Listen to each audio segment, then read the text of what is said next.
Hi, it's Charlton. This is the last episode in our four-part series on the Angel Island project. So if you haven't heard them already, please go back and listen to episodes 1 through 3 and then meet us right back here.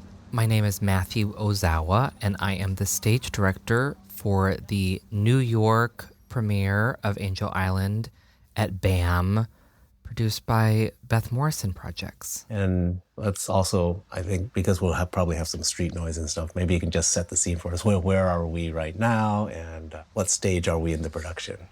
We are in New York City. Very exciting. In Brooklyn. It is a very exciting moment, right? I mean, I think that many of us are making our New York debuts, our BAM debuts. And in terms of the process, we are just moving into the theater. Today is Monday. We open on Thursday. So this is an extremely fast process. New York City, Brooklyn Academy of Music, Angel Island. Beth Morrison Projects invited us to perform for the Next Wave Festival, co-presented by BAM and the Prototype Festival.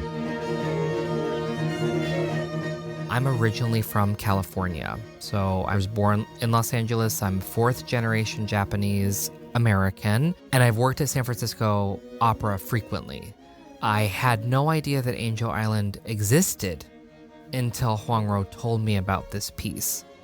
So I made a trip to Angel Island. I was on the ferry talking to my dad, and my dad happened to drop that my great-great-grandmother was detained on Angel Island in the early 1900s because she was a picture bride coming to America. So this was completely new news. I had no idea. I knew that my great-grandfather was one of the first Japanese to come to America in the 1800s. He was a strawberry farmer. My great-grandmother was initially married to a Japanese naval officer in Japan, and they had a daughter. He died in the Russo-Japanese War of 1905, and his death and her being a widow suddenly brought so much shame on the family that the family wanted her to marry again. They figured they would send her off to America, and my great-grandfather had taken a picture in Western clothes in one of those, set up kind of fake Western-looking rooms. He looked really wealthy. The family thought he was really wealthy. She got to Angel Island, right? We're talking about months on a boat to get there with her daughter, only for him not to appear. So the reason why she was detained, of course, because of the Page Act we see in the piece, is that women were questioned, and either they were coming in to be prostitutes or they were coming in to be a wife or to be married to somebody. And because my great-grandfather didn't show up, they figured that she was coming in for some other reason. The Page Act of 1875 prohibited the importation of unfree laborers and women brought for, quote, immoral purposes, unquote, but was enforced primarily against Chinese. This was 7 years before the Chinese Exclusion Act.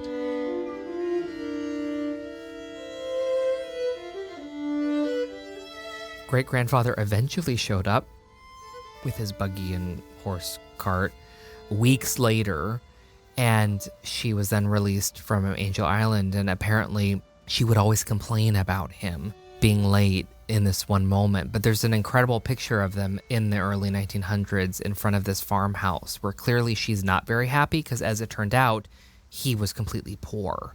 He was a farmer. He didn't have a ton of money. And so here she is, having made this huge trip, having been stuck on Angel Island, and then to find out that her new husband is not quite who he looked in the picture, and she looks not very happy. He looks very happy. She was a beautiful bride. So yeah, this personal connection to Angel Island, which I would not have known about had I not been doing this piece. That's incredible. Yeah, and I think it leads a lot to questions that I've had about moments of our history, moments of our heritage, moments of connection to ancestry, elements and layers that we just don't really always know about. We don't know the full extent of it. We don't know the connections and layers that exist between our histories and the history of those that have come before us in America.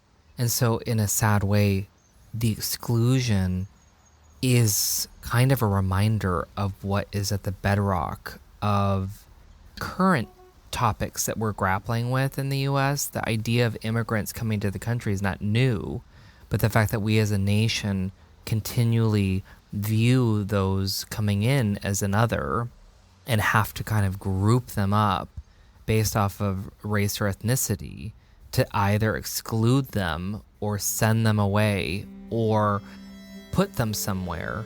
The fact that that's still happening is really shocking.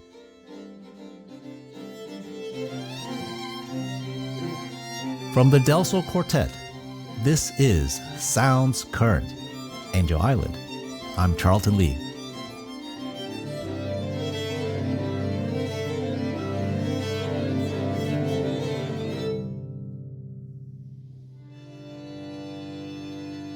Each time we perform Angel Island, it shifts and changes, and New York was no exception.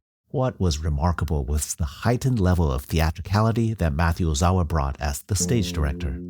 And so I've actually framed the piece through the eyes of a contemporary young woman. She actually comes across these objects that she hasn't really seen before, these trunks, and in the trunks are objects of her great grandmothers.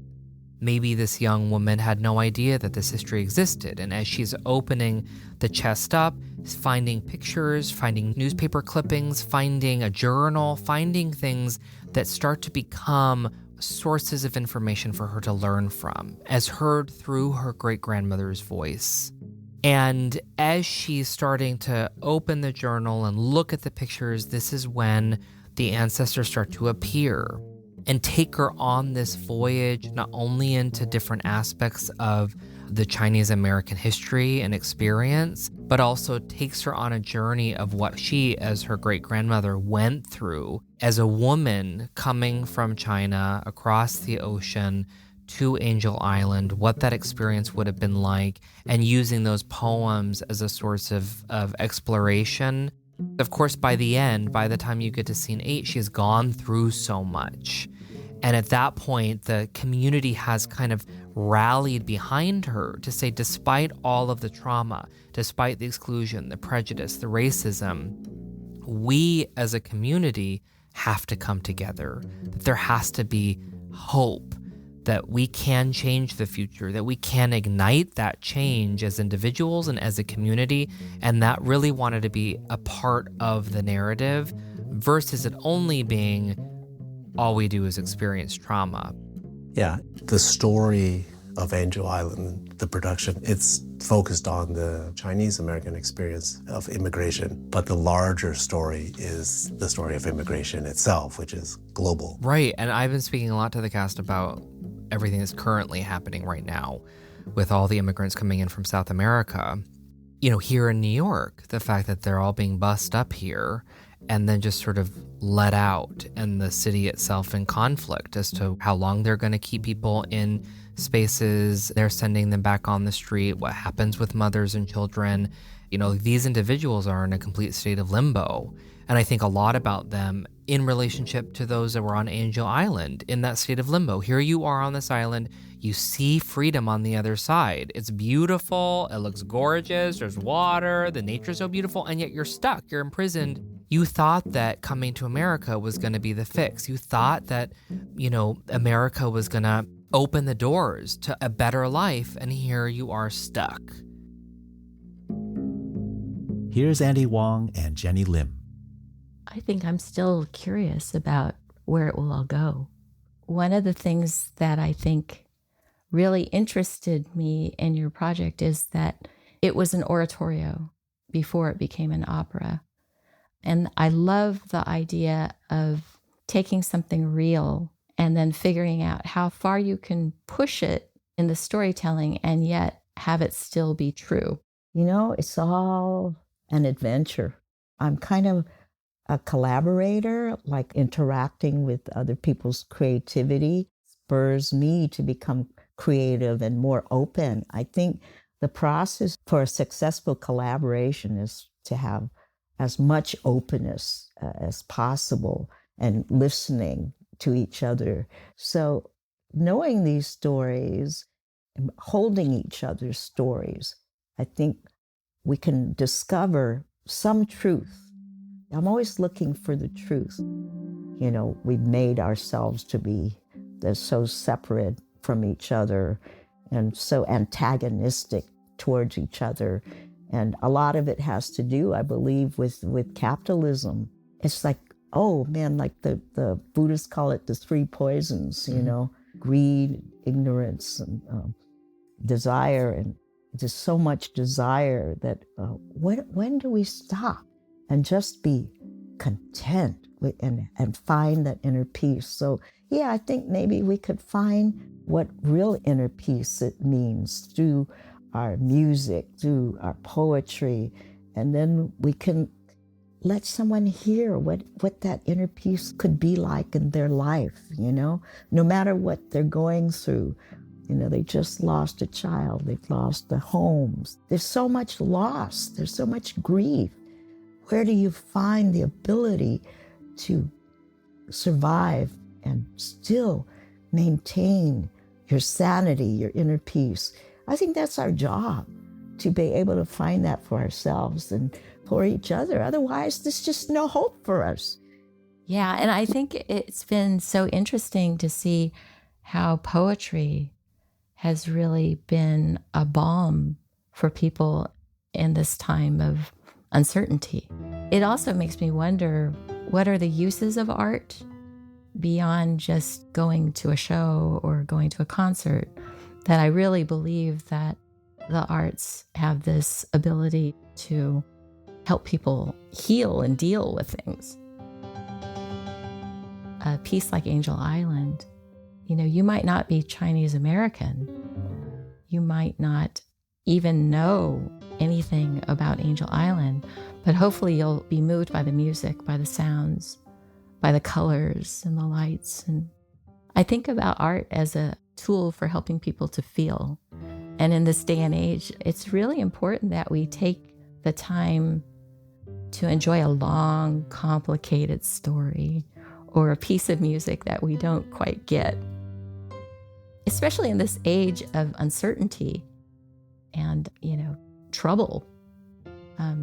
It's really valuable to think about, well, what can you do to help yourself to cope with the unknown?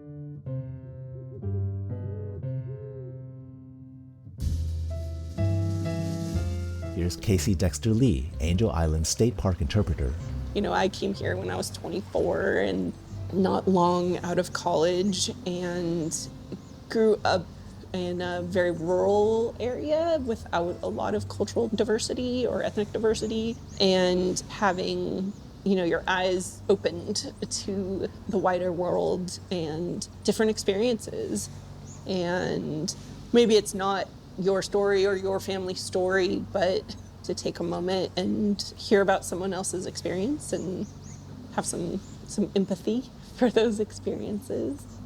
We want that historic conversation to be a spark to talk about immigration in a more modern context as well, because it is a point of history that is not concluded.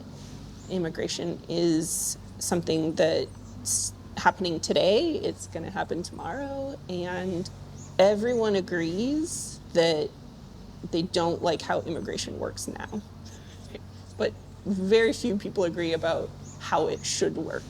And so our hope is that people come to places like museums and California state parks, and that maybe sparks a conversation, because that is how we address issues that we don't feel are working well, is to communicate and have those conversations, and sometimes difficult conversations.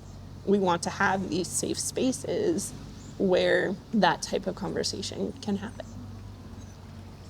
After I heard your premiere of the Angel Island Oratorio inside the detention barracks at Angel Island, I really wanted to bring it to UC Berkeley. This is Susan Moffett. Because I thought that your way of using performance to illuminate a space and using the space to enhance your performance was really what we were trying to get at in our work with the students. How do you feel the music affects people's perception of the space? One way that the music changes your understanding of the space is just purely acoustically. You realize where the walls are. You realize what the sounds inside and outside the building or in the background of the trees. When you hear the birds interrupting the music, all of that is a way that the music is affecting your understanding of the place. So that's the acoustic side, but also hearing human voices in a place where there would have been human voices, for example, inside the detention barracks, helps you think about what those human beings were experiencing in that space. We did get so many comments about people having the sense of the detainees, the authors of those poems, and how they would have felt, or in many cases, how their spirits were feeling in that moment while we were performing them, sharing them in this manner.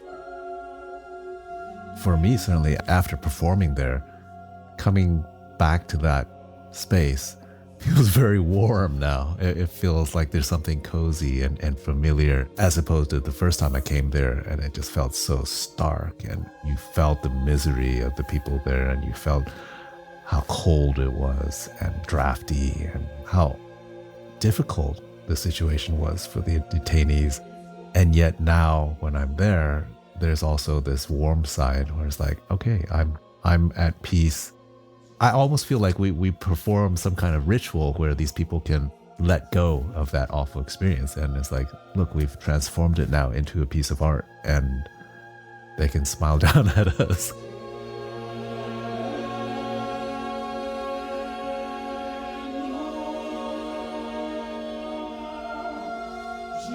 I have to say my experience on Angel Island was so mixed.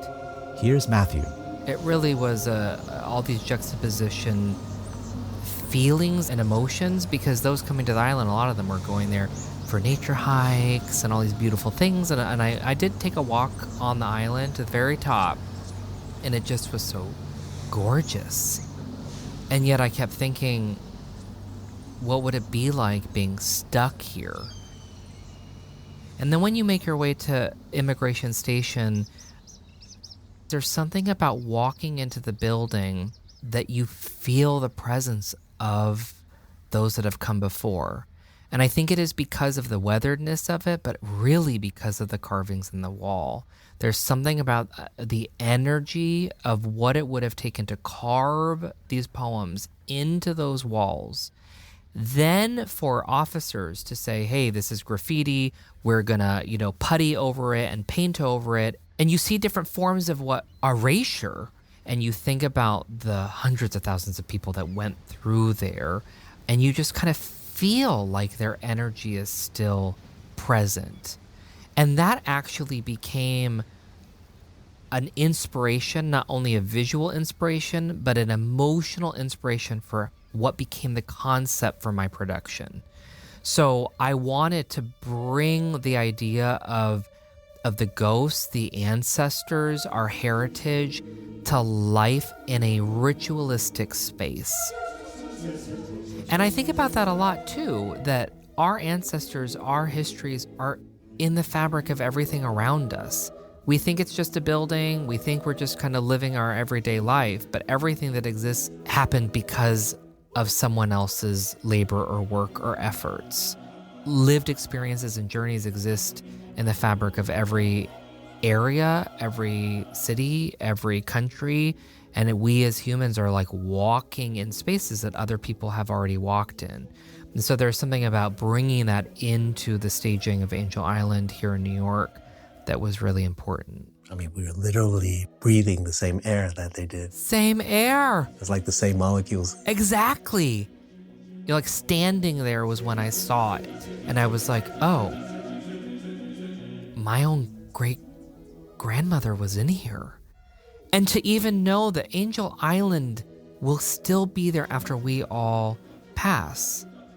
And that this piece in particular, and what we are doing, and the fact that you all have commissioned and ignited this piece and this narrative, this is now going to exist for all times, for so many generations, and people to like experience, to think about, to learn about their history in a way that pre this piece, probably people didn't even know about it. They weren't talking about it. And this is why we make art.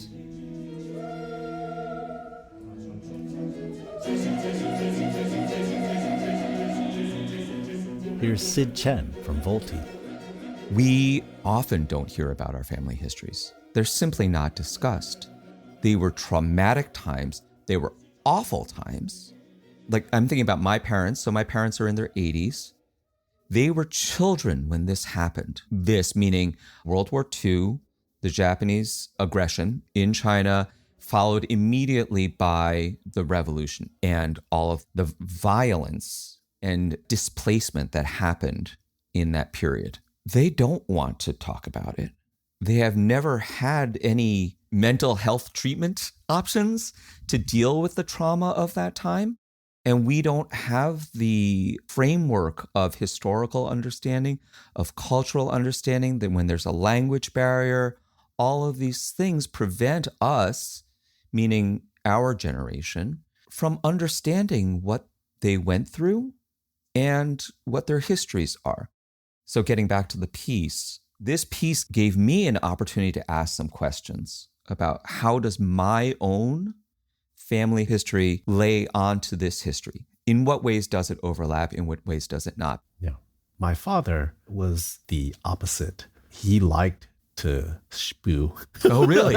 Oh, yo. Oh, interesting. Yeah, and wow. he was very blunt and open, a little bit too much so, and sometimes. But I didn't realize growing up, of course, that that was not the general case amongst Chinese. But he was just like, blah, blah. That's just fantastic. Like complain about this and that and you know, and not be afraid of getting in anybody's face and just like speaking his mind. And was always pissed that the Chinese didn't do that more.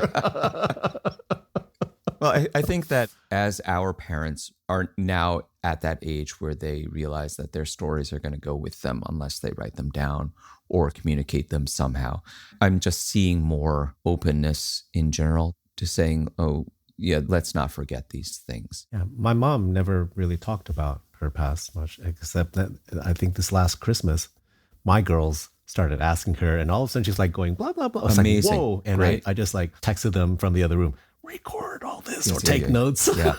And apparently when she was a kid, it happened like basically overnight. I think her father came back from work and said, okay, we have passage. And they packed simply as much as they could. And the next day they left for Hong Kong. And that was it. And she hasn't set foot back on mainland since then. Incredible. And it's just like, boom. Incredible. And those decisions like had to be made so quickly. Yeah. Here's Huang Ruo. I often try very hard not to repeat myself when I create a piece. I definitely never written another work similar to Angel Island in the past, and might not able to do another one similar to Angel Island in the future. Part of me believe in fate, almost like I was at the right place at the right time to write the right piece. I wrote it during the pandemic, and of course so much happened to Asian American community during the pandemic, and you're almost like living that kind of experience from the poetry. So if I'm writing Angel Island again now, maybe it's a different piece.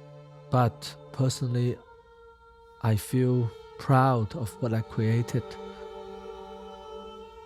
How do you see Angel Island resonating with what's going on in our world today? I think not just in the US, there are also other countries facing the challenge of, do you want to close up your country or to help people in need, to welcome them, to have a new home, have a new life, for whatever reason they have to escape or they have to leave their own country. So I think this has been and will still be a constant debate and choices for different governments, for different leaders, for different officials. But as humanity, as a collective human race, let's put it that way, I felt it is a piece about how we treat people different from us. I want people to see and hear Angel Island, not to feel this is someone else's story, this is someone else's history. But that history could repeat itself or even be worse. So in a way, it is almost like a wake-up call. And I hope to inspire people to think that what happened in the past is as close to us as today.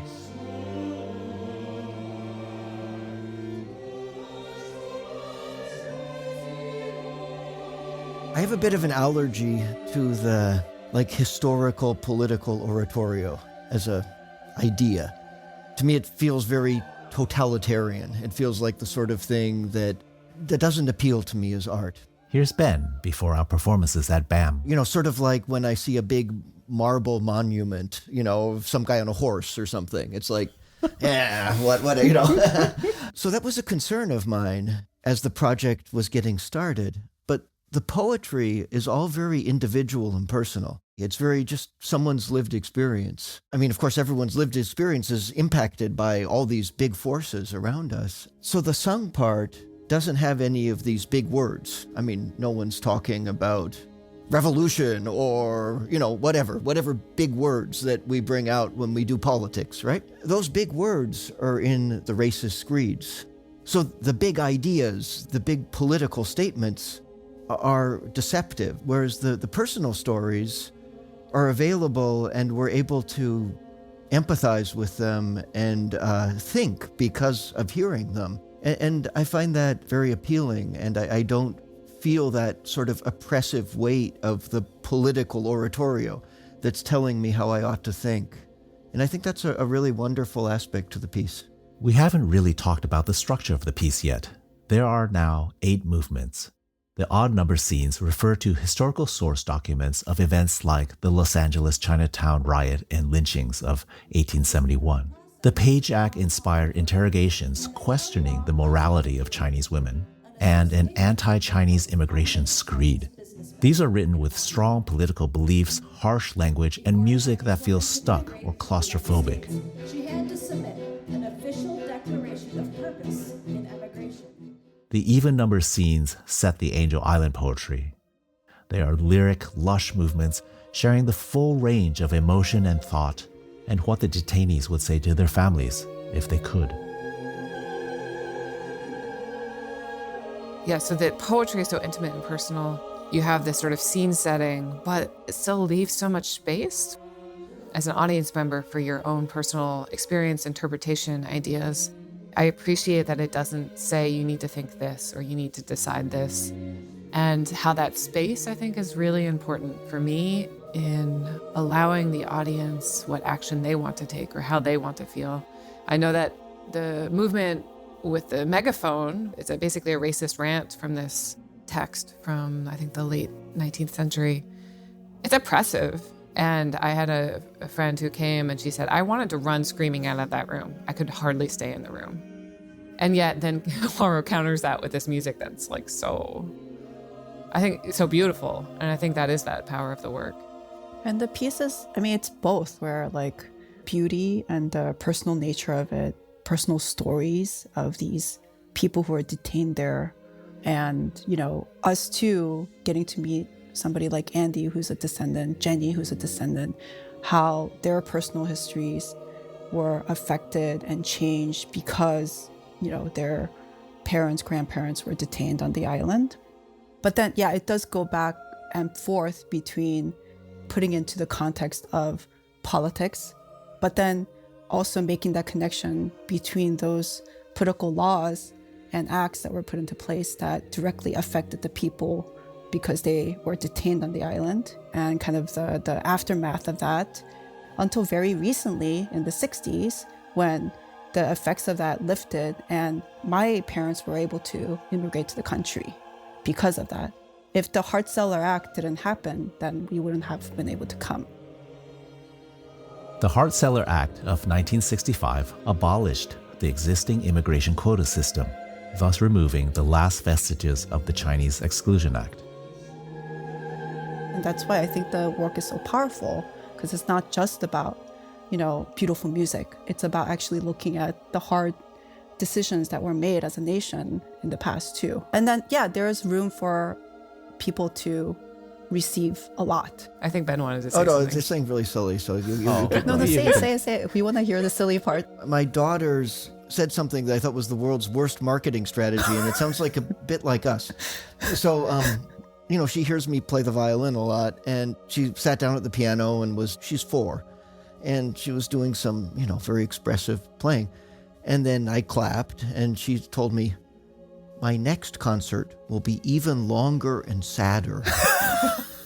But she got that from she had attended Angel Island, a performance of Angel Island Oratorio.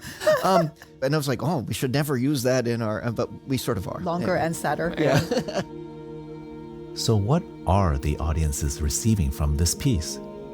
After our performances at BAM, Verena Lee, our field producer, and my daughter, captured some audience reactions to hear more about what they had experienced. I was very moved. Really thought-provoking and a hard story. There were moments of great power for me, and I found both stillness and kind of rage. In many ways, the story is a really ugly story, but it's told with such kind of beauty that those two things are colliding in a really interesting way for me. It also makes me want to go visit the site itself. It opens the door for curiosity. It's pretty devastating, just in terms of our history. How would you describe the experience in about 2 to 3 sentences to somebody else who has never seen it before? I felt like it was this beautiful fusion of different timelines and cultures and also media.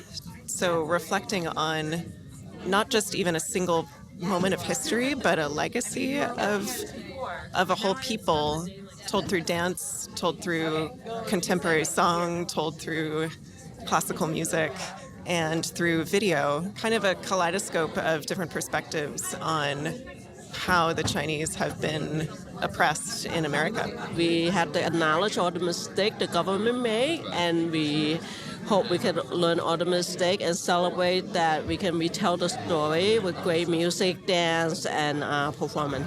How are you feeling after seeing the show? I feel contemplative, and I feel like I'm left wanting to know more details about these people and seeing that their stories have been systematically erased. I feel like I learned a lot tonight.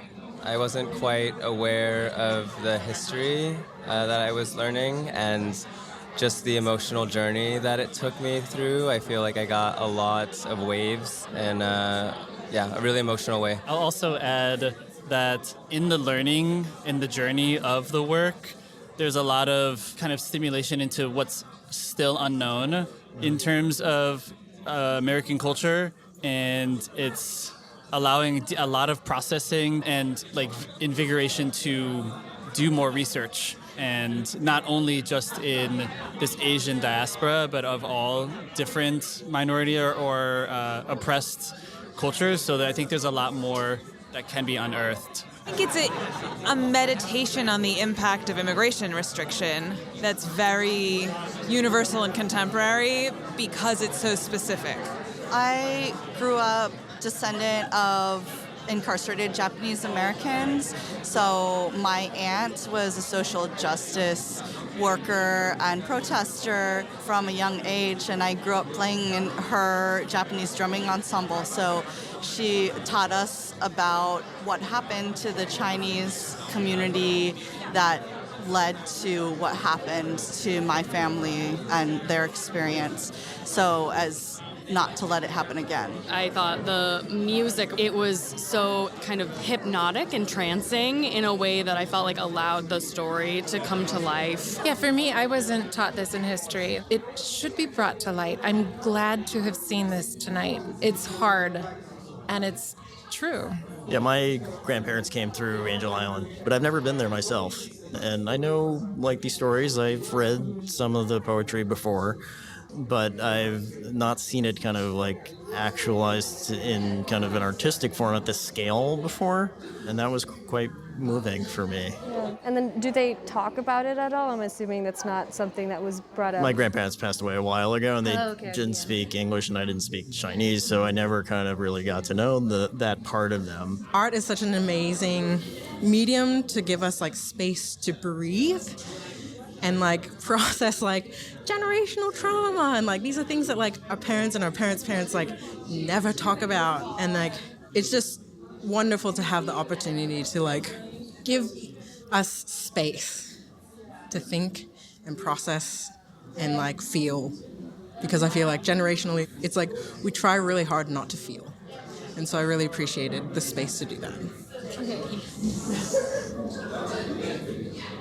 When we think about immigration then and now, there's so many parallels. Here's Ed Tepburn, Executive Director of the Angel Island Immigration Station Foundation. When we think about who our country decides is a good immigrant, right, that we want to allow in versus the bad immigrant that we don't want. And ultimately, what I hope Angel Island reminds us all of is there's no such thing as a good immigrant or a bad immigrant. Immigrants are individuals collectively who are simply moving from one place to another. There's different reasons for why an individual or family makes that decision to leave their homeland. And that's not always the easiest decision to make. But regardless of why they are leaving, the hope is that we learn from Angel Island's history and we think about our current day immigration policies and ensure that they are fair and just, and they treat people with equal opportunity to potentially become part of this nation. We hope that everyone who visits the site or learns about the history remembers all these complexities of what immigrants have experienced, but also believes in a future where, regardless of where we were born or what language we speak or how we identify, that we all have the right to feel safe and to belong.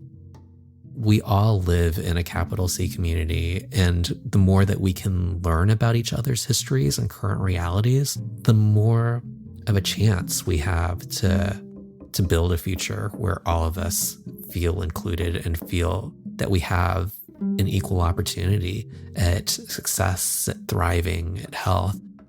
And that for me is a really beautiful future that is worth fighting for. As we celebrate and reflect on all these opportunities to perform Angel Island, from the detention barracks to UC Berkeley to Washington, D.C. to Singapore to New York, the story of Angel Island doesn't stop here. As I told you in episode 1, this project just keeps growing and growing and growing. We've launched the first ever concert series on the island in collaboration with the Angel Island Immigration Station Foundation. There's this podcast, there's Songs of the Diaspora, a collaboration with poet Jenny Lim, and even more in the pipeline. So in closing, all of us at Del Sol want to thank you. It's been a pleasure and honor to include you in our story. But before we go, there was one more question I asked Huang Ruo that had been on my mind. When we began, our premiere of Angel Island Oratorio was with 6 movements. And in its current iteration, there are 8. Right. So what was your decision to expand and to add the other 2 movements? So in the original 6-movement version, we ended Angel Island as a funeral. And I often felt it was not completed yet, because the journey should not end at death. It should end with leaving the island, no matter it's going to a new life or being sent back to where they came from. So after our premiere, I also read about the news of the last Chinaman from the Titanic. There are 6 of them, but I focused on one of them about his experience, which ironically is quite almost like a sad and dark humor.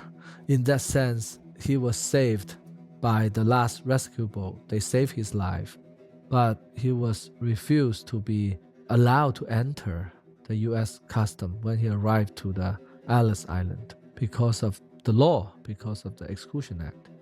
So I could not imagine how Phang Lam, how he felt this person. You have hope, and then suddenly the hope was lost.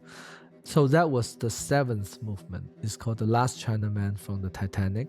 So that was movement 7, the Titanic movement. And then what about the final movement? And the last scene or last movement, I chose the poem about departure. And the person who wrote the poem was sent back to Asia. So it has the feeling of loss, the feeling of sadness. Also the last line, it described the person's experience almost like the Jingwei bird.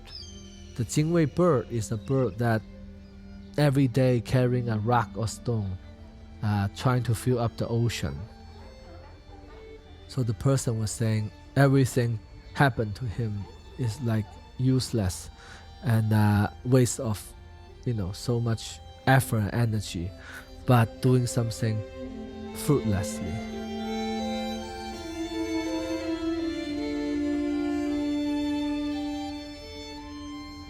But of course, I leave the ending quite open-ended as well.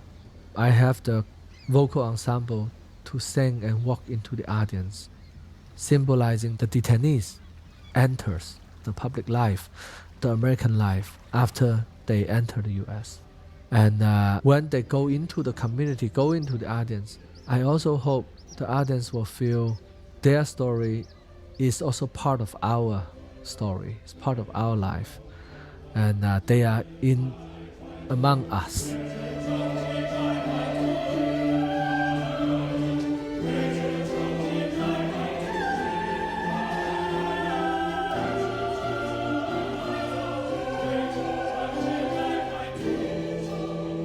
Featured music in this episode is by Melina Tsui, Byron O. Yong, Teresa Wong, Timo Chen, Erica Oba, and Jury Seo.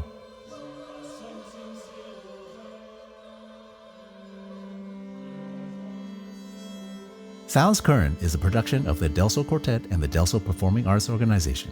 Del Sol is Catherine Bates, Benjamin Creeth, Haeyoung So-yoon, and me, Charlton Lee. This podcast is produced and edited by Andrea Klunder at the Creative Imposter Studios. Technical direction and post-production audio by Edwin R. Ruiz. Additional production support from Alex Riegler. Show notes by Lisa Witter. Cover art by Felicia Lee. Our theme music was composed by me and performed by Del Sol Quartet. Angel Island was composed by Huang Ruo with generous funding from the William and Flora Hewlett Foundation, with additional funding from the Phyllis C. Wattis Foundation and the Clarence E. Heller Charitable Foundation. Special thanks to Andrea Fellows-Feinberg and Don Feinberg, who believe our stories are worth sharing. And thank you to all of our guests and collaborators in the ever-expanding world of Angel Island. You can find links to all of the resources and partners mentioned in this episode in the show notes in the episode description in your app and at delsolquartet.com/podcast. To learn more about Del Sol Quartet and the Angel Island Project, visit delsolquartet.com.